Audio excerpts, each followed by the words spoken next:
पाकिस्तान को श्रीलंका के ख़िलाफ़ जो है वो बड़ी टाइट कह लो कि विक्ट्री मिली है। और अगर आप ये पिच देखें तो अबू धाबी की जो पिच है थोड़ी थोड़ी बैटिंग के लिए जो है वो मुश्किलात पैदा कर रही थी। और इस पिच में एक चीज़ ये है कि कटर्स और स्लोअर वंस और ये वो बहुत ज़्यादा इफेक्टिव साबित हो रहे थे। बॉल उस तरह बैट में नहीं आ रही थी और हिटिंग करना बहुत मुश्किल हो रही थी।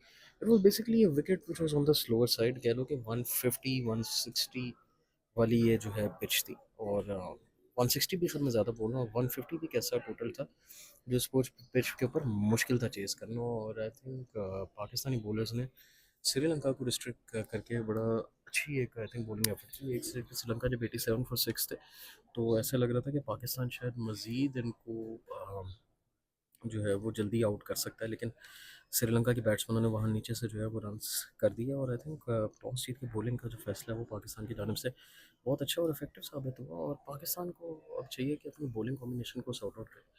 और ये है कि थोड़ा बहुत मैच जो है वो फंस भी गया था श्रीलंका की जानिब से, कह सकते हो कि काफ़ी कह सकते हैं कि काफ़ी ज़्यादा डिसअपॉइंटिंग एक कह लें कि डिफीट थी, क्योंकि श्रीलंका एक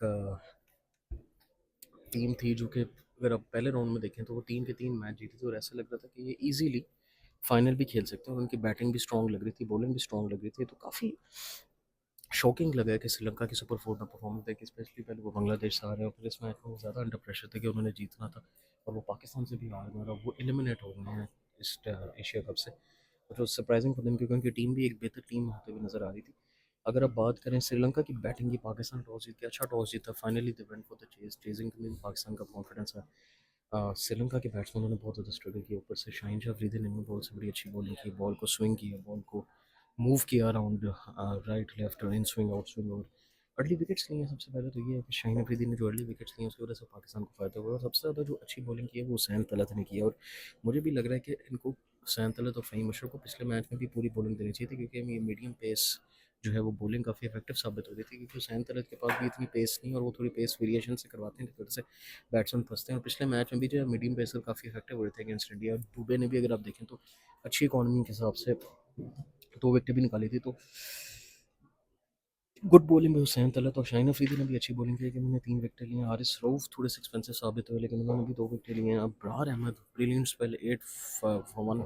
और अबरार को चाहिए कि इंडिया के खिलाफ भी परफॉर्म करें। इंडिया के खिलाफ अबरार बेशक कभी कभी रन्स भी कंटेन करते हैं, सारा कुछ है, लेकिन वो या तो एक्सपेंसिव भी हो जाते हैं या रन्स कंटेन करते हैं, लेकिन विकेट्स उस तरह नहीं ले पाते। तो Abrar also needs to step up game.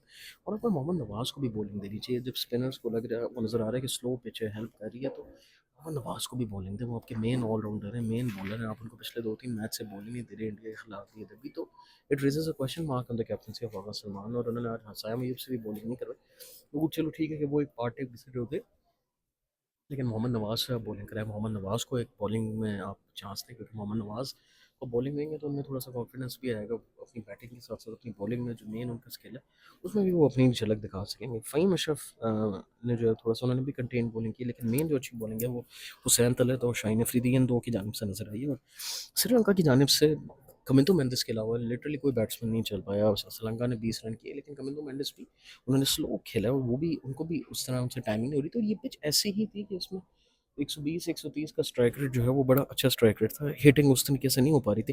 करुण रत्ने ने भी जो है वो 21 बॉलों में 17 किया, हसरंगा ने भी 13 बॉलों में 15 किया। तो ये पिच ऐसी थी कि इसमें बॉल उस तरह बैट पे नहीं आ रही थी। It was not a very easy pitch to bat on. थोड़ी सी ऑन द स्लोअर साइड थी, कह लेंगे यूज्ड पिच तो नहीं मैं कह सकता, लेकिन ये है कि थोड़ी सी pitch was on the slower side कि बैट्समैनों को मुश्किल हो रही थी। और taking the pace of the ball was creating a problem for the batsman to play on this wicket। और पाकिस्तानी बॉलर्स ने उस चीज़ को अच्छा एक्सप्लॉइट किया और पाकिस्तान जो है वो एक अच्छी पोजीशन में आया कि उन्होंने 133 रन का अब उनको टारगेट चेस करना था। और बॉलिंग ने अपना काम कर दिया। बैटिंग की अगर आप बात करते जाए तो साहबजादा फरहान और फ़खर जमान ने इनको स्टार्ट एक अच्छा दिया, लेकिन फ़खर का भी वही एक इशू आ रहा है कि फ़खर को स्टार्ट मिले लेकिन वो कन्वर्ट नहीं कर पा रहे। उनके भी नंबर को शफल किया जा रहा है। कभी उनको वो फोर में खिलाए, कभी उनको टॉप ऑर्डर में खिलाने, कभी उनको नंबर 4 में खिलाने, कभी उनको टॉप ऑर्डर में खिलाया जा रहा है। तो वो चीज़ भी फ़खर के लिए जो है वो प्रॉब्लम में क्रिएट कर रही है कि उनका थोड़ा-सा नंबर बार-बार शफ़ल हो रहा है, तो उनका कॉन्फिडेंस भी शेक कर सकता है। लेकिन 17 उन्होंने किए, 24 फरहान ने किए। स्टार्ट एक आपके ओपनर ने अच्छा दिया आपको कि 45 रन्स आपके 5.3 ओवर में थे। आप लग रहा था यू वर क्रूज़िंग। उसके बाद जब विकेटों का सिलसिला हुआ है कि आपका 57 4 80 फॉर 5 हो गया, तो फिर ऐसा लग रहा था कि मैच श्रीलंका के शायद हाथ में आ रहा है। जब तीक्षाना और हसरंगा ने बीच में विकेटें ली हैं, तो ऐसा लग रहा था कि मैच श्रीलंका के हाथ में वापस आ रहा है। 84-5 थोड़ा-सा मैच फँस गया था। पाकिस्तान स्टिल नीडेड 54 रन्स, लेकिन जो ये 58 रन की पार्टनरशिप आई है नवाज़ और उनके दरमियान, हाँ, हुसैन तलत, ये पाकिस्तान को बचा के नवाज़ के साथ लक भी साथ दे रही थी कि बीच में वो रन आउट उनका बचा। फिर एलबीडब्ल्यू अपील उनके जो थी उनके खिलाफ हुई और वो आउट था, लेकिन उनका जो है वो बच गया। हुसैन तलत भी काइंड ऑफ सर्वाइव कर गया, लेकिन नवाज़ की तो क्लियर कट आउट था, लेकिन श्रीलंका के पास यून था और वो चीज़ पाकिस्तान के लक जो वो फेवर में चल गई और श्रीलंका के अगेंस्ट चल गई और वो पाकिस्तान उसका फ़ायदा लिया। पाकिस्तान वो मैच ख़त्म करने में कामयाब हो।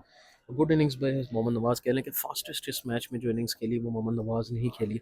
इसके अलावा 150 के स्ट्राइक रेट पे इस मैच में कोई भी नहीं खेल पा रहा था। हुसैन तलत ने भी एक इकोनॉमिकल इनिंग्स खेली और हुसैन तलत एक ऐसे प्लेयर हैं जो कि T20 के बजाय वनडे के बेहतर प्लेयर है। इस तरह के पिचेस के ऊपर जैसे थोड़ी सी बॉल बैट में नहीं आ रही, थोड़ी सी स्लो कंडीशन है, उधर हुसैन तलत इफेक्टिव साबित हो सकते हैं कि बॉलिंग और बैटिंग में। लेकिन जो अच्छी बैटिंग स्ट्रिप्स है, आई डोंट थिंक सो उधर हुसैन तलत को आपको मौका देना चाहिए और उधर आपको हसन नवाज़ के साथ जाना चाहिए। और हसन नवाज़ वाज अ गुड एडिशन, लेकिन उनको बाहर कर देगी। लेकिन गुड थिंग है हुसैन तलत से पूरी बॉलिंग कराई जा रही है, उनको मौका दिया जा रहा है। वो मैंने तो मैच भी साबित है, उन्होंने 30 बॉलों में 32 भी किए, मैच विनिंग इनिंग्स खेली है। लेकिन बात हुई है कि इस तरह के विकेट्स पे वो इफेक्टिव है, लेकिन जिधर अच्छी बैटिंग स्ट्रिप होगी जैसे 180 200, उधर हुसैन तलत को नहीं होना चाहिए, उधर Hasan Nawaz is a better option. और पाकिस्तान को वही बात है कि अपना कॉम्बिनेशन सॉर्ट आउट करना पड़ेगा। आई थिंक अगर अगले मैच में अच्छी बैटिंग स्ट्रिप होती है अगेंस्ट बांग्लादेश, आप हसन नवाज को वापस ला सकते हो हुसैन तलत की जगह। और बांग्लादेश के खिलाफ वही बात है कि उधर भी आप बॉलिंग फर्स्ट ही करें, कंडीशंस को देखते हुए, जज करते हुए, और बांग्लादेश को रिस्ट्रिक्ट करें और लोग to chase off Pakistan can well beat Bangladesh, क्योंकि पाकिस्तान की टीम में है सलाहियत। अगर उनको इस मैच से टाइट विक्ट्री मिली है लेकिन कॉन्फिडेंस मिलेगा, definitely they can win this match and probably play India in the final. और फिर इंडिया को हरा के एक स्ट्रॉन्ग स्टेटमेंट देंगे अब we are still surviving in the cricket world. So Pakistan को चाहिए कि अपना कॉम्बिनेशन बेहतर करें। फ़खर की प्लेस जो क्वेश्चन मार्क है, लेकिन आई थिंक अब आपके पास ज़्यादा ऑप्शंस नहीं है, तो आपको उनको खिलाना पड़ेगा। मे बी वसीम जूनियर को भी एक आधा मैच दे सकते हैं। तो लेट्स सी कि पाकिस्तान मैनेजमेंट क्या कॉम्बिनेशन के साथ जाती है। सो यार दैट्स गुड वीडियो, क्लिक को लाइक करो और सब्सक्राइब करो। सब तक के लिए मुझे तेरी इजाज़त है, खुदा